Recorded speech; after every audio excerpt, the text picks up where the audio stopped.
Yang tadi saya sampaikan, saya dengar dari panitia, banyak calon peserta yang menelpon tanya, apakah ada pengganti ongkos transportasi bagi pengemudi ojol yang ikut hadir di acara ini. Dan dijawab, tidak ada, karena kami memang tidak punya bekal-bekal seperti itu. Tapi yang menarik, ketika dengar tidak punya, bukannya tidak datang, tetap datang dan ikut acara ini. Oke?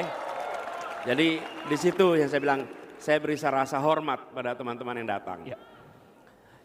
Begini teman-teman sekalian, kami di dalam mengatur tentang hubungan industrial ingin mengedepankan dan selalu di masa lalu pun begitu, prinsip keadilan.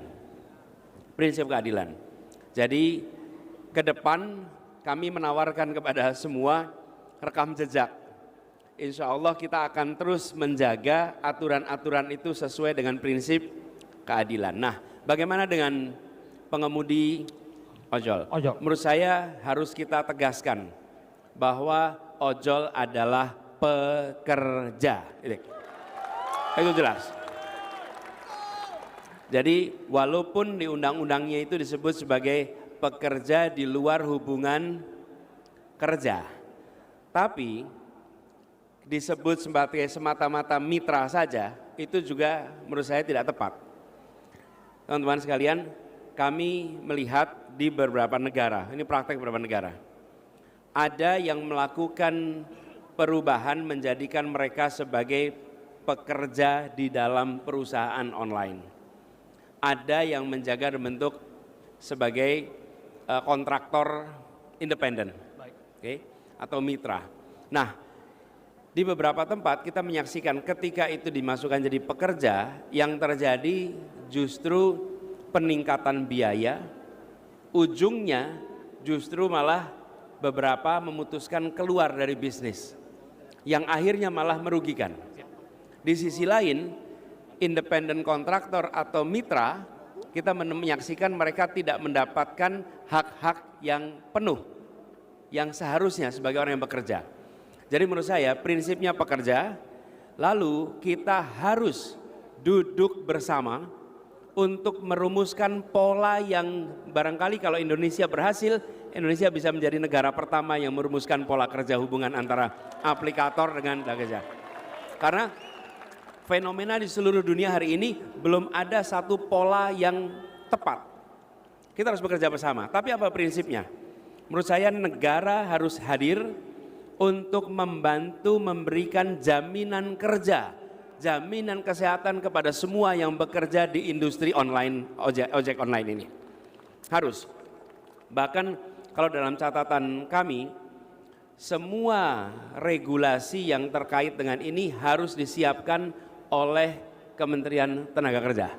Kementerian Kerja tidak boleh absen, justru harus hadir dan menyusun regulasi untuk para pekerja online. Lalu yang tidak kalah penting, saya membayangkan dibuatkan semacam BPJS Ketenagakerjaan khusus ojol. Lalu banyak program dari pemerintah seperti subsidi pendidikan, KIP plus KIPK plus akan diberikan pada semua pengemudi ojol yang terlibat di sini. Jadi Bapak sekalian, ini bagian dari memastikan bahwa kebutuhan kesejahteraan bisa ditingkatkan, lalu hak-haknya sebagai pekerja harus diberikan. Menurut saya harus boleh ada hak berserikat bagi pekerja ojol. Selama ini tidak ada. Lalu pemerintah dan bersama-sama dengan pelaku menyusun standar safety bagi pengemudi ojol. Karena kita tahu banyak sekali kejadian kecelakaan karena tidak ada batasan jam kerja, tidak ada unsur kontrol, dan kelelahan itu sangat bisa terjadi, dan ketika kelelahan terjadi potensi kecelakaan itu sangat tinggi. Jadi kami melihat ini penting. Yang terakhir barangkali transparansi tentang imbal hasil atau komisi yang didapat. sehingga kita semua tahu bagaimana dan pengaturannya. Ya. Ini menurut saya penting dan pemerintah tidak bisa diam. Ada 4 juta warga negara Indonesia.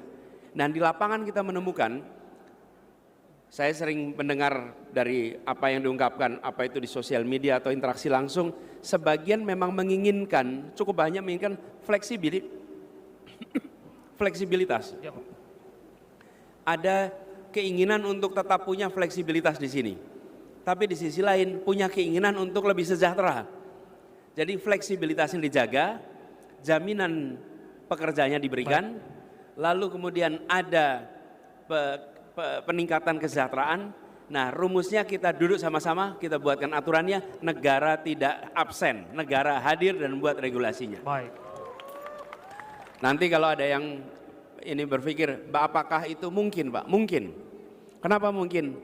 Ketika kami bekerja di Jakarta dulu, kita menyusun itu tanpa dikendalikan oleh siapapun yang raksasa-raksasa di Indonesia. Enggak usah. Kita buat sama-sama menguntungkan, gitu. Baik, negara harus adil, ya Pak ya. Itu